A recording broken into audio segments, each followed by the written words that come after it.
Ya ele mawhai lava o na ngāti e ifo i whatua la vai. E whaamalolo mai ma le mawalunga o le tātou tai ana lingalua. Au sunga le apostolo, safo, whatua. I tainane fo i lau whionga le whawhengainga Samuelu ma le whatua. Ma le mamaru mawalunga o le tātou ekalesia. I ele tua o mawale nei lau lau tāua tātou te whiofo iai. O tātou whisila whaiai mautou sa saa mai wharumanga wharelangi e tapui ai, o tapui ai no mātou vai. A o mātou tāpena atu o walo mātou halawina i a Samoa.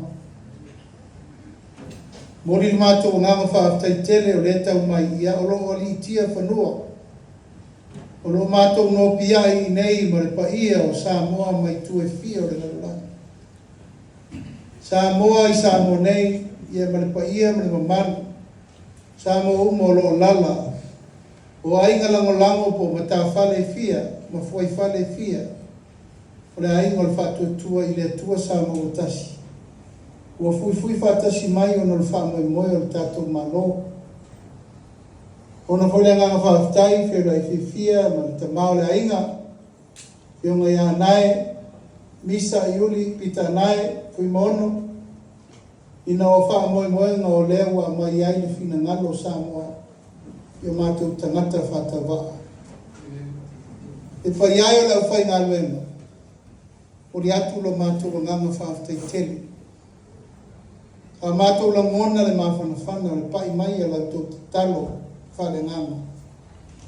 O mātou la ngona le pai mai o whamanianga whale langi a wālo mātou tau mwhai. I le whai ngō fie le tau ana whai nei. A mātou waai pēa i le lau a manu. Aina mātou tiro fo i le whamuni o atu. Aisea, sa sairi le atua i nei a maua le manu malo. O le tali nā mai, o lalo, e maua i malo. Nei la afiafi o leo mana waola le tua, ui mai lau teleinga, lau saunoanga nei aso tātou ave le iuta. Whairau leo i whai mawhonga tāngu mori.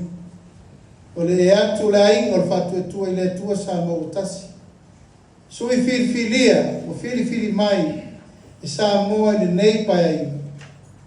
Pa ato ai mu mela le tolu sifuru martasi no whai ai. O na whatuina le tātou whainga malo. Ia tātou ave le iuta.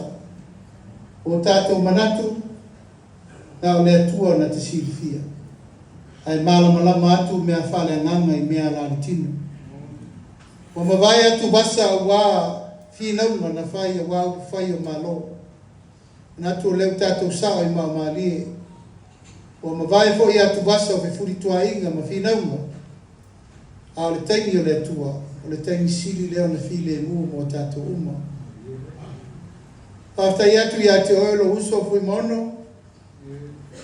Whawhtai o le tele o tau mua alo lava, a wale whawhawhenga iei o le nei fiafi.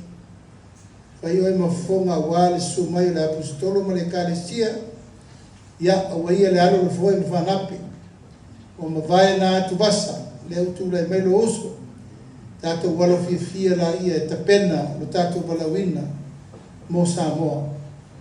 Mori le nganga whawhtai tele i o wainga, o olo magafa, nganga mama i whawha ono le whamoe moe. Tātou tapena fia mo le asolua le vai asofou. A whitai fo i le paia ma le mamalu o tātou ainga lango uma, o whelava antou a fia ma iai tātou te whama popo. Ia o mai ai nā tātou o e fusi le whago malo. Wa Samoa malona malo mo le mana. Talo lava ia mauolo mātou malosi. O ai umai mātou o whiriwhiria, mātou teritonu o le taimi o le atua. Ia a o mātou nei, ia o tupulanga o le lovaoa o Samoa a tai au. A tai le maso mātou leo, i ia le atua ato e tā peatu, ia folau i langi mā. O tau whai valo filima. Lau tau ngā luenga ma lau tau taulanga wa le tua. O le tatau. Ia tō pēr manu mai langi o wasa moi le ufola. Tātou toi fola pēne whala i le tua e wha vai. i le atua sa moa e whapapau. Sa mātou toi upu lea, ia manu te leina le ufuanga malavasina le nei fiafi.